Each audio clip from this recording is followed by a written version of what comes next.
મમ્માને એવું કીધું છે કે લેયર્સમાં જવું છે, તું કહે છે સ્ટ્રેટ કરવા છે, તો આપણે કેવા કરીએ? લેયર્સમાં જોઈએ ને? ઓકે સારું, તો આપણે એટલા કટ કરી દઈએ તો પછી અંતે નહીં છે એટલા બધા લોંગ ગમે છે તને?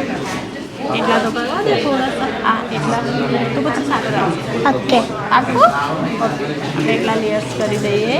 પછી લેયર્સમાં જઈશું આગળથી અહીંયા ફ્રેમિંગ કરીશું ને આગળથી શોર્ટ કરીએ અહીંયાથી શોર્ટ અને layers. Okay ready for transformation.